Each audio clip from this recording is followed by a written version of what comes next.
¿Por qué el capitalismo siempre está en crisis? Crisis de 1847, 1873, crisis financiera de 1907, la Gran Depresión, crisis del petróleo, crisis de la deuda, lunes negro, crisis inmobiliaria, crisis de la eurozona. Está cabrón. Para los liberales, libertarios, neoliberales o llámales como quieras, la culpa es del Estado, que mete las manos donde no debe. Para los keynesianos y algunos sectores de la izquierda populista, la culpa son los malvados banqueros. Es una visión maniquea, herencia de nuestra cultura cristiana de buenos contra malos, la ciudad de Dios contra la sociedad terrenal. Entonces, si no estás con Dios, estás con el diablo, pues es lógico.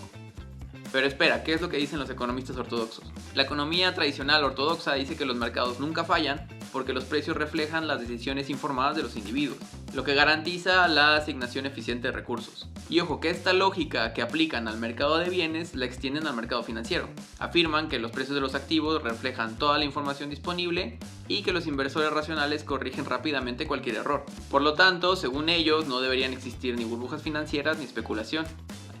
Si los precios reflejan instantáneamente los fundamentos, solo deberían existir operaciones en el margen.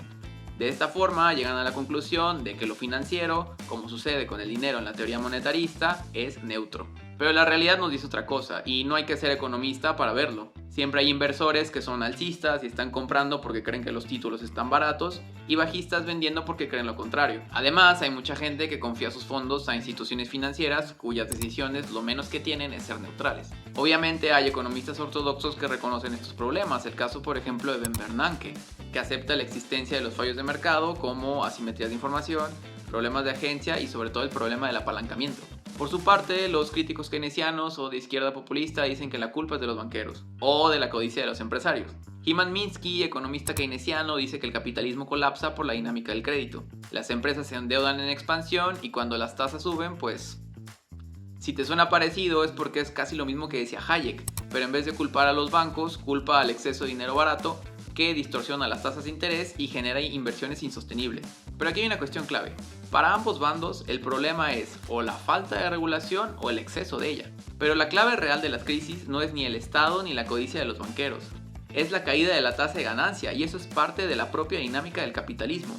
No tiene nada que ver con que si el Estado interviene o no interviene en la economía, porque son crisis del sistema. El Estado podría no existir y estas crisis seguirían sucediendo. La caída de la tasa de ganancia no es ningún accidente, es parte del juego. En el capitalismo, la inversión es clave para que la economía siga creciendo.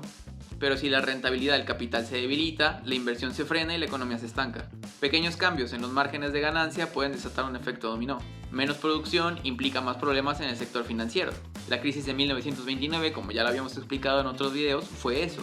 La gente se dio cuenta que las acciones de empresas estaban sobrevaloradas y eso generó una crisis. No fue solo por malas decisiones de la Reserva Federal, como decía Friedman o Milley. ¿Y por qué pasa esto? En el capitalismo, una de las formas más comunes de competir es bajando precios. ¿Cómo logran bajar los precios los empresarios? Invirtiendo en tecnologías para reducir los costos. Al principio, los capitalistas que son pioneros en estas tecnologías obtienen ganancias extraordinarias y dejan atrás a la competencia. Pero ¿qué pasa? Que la competencia no se va a quedar de brazos cruzados. Y cuando todos adopten la misma tecnología, la ventaja desaparece y las ganancias en todo el sector empiezan a caer. Es el propio desarrollo tecnológico del capital el que tiende a erosionar la tasa de ganancia.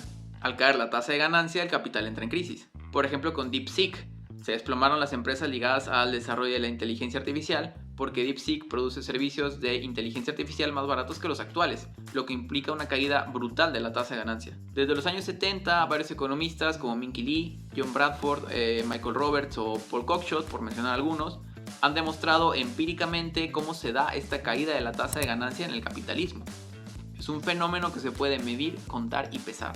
Entonces, en lugar de repetir que todo se soluciona con más o menos regulación, hay que entender que mientras el capitalismo siga siendo la base de nuestra economía, las crisis no van a desaparecer.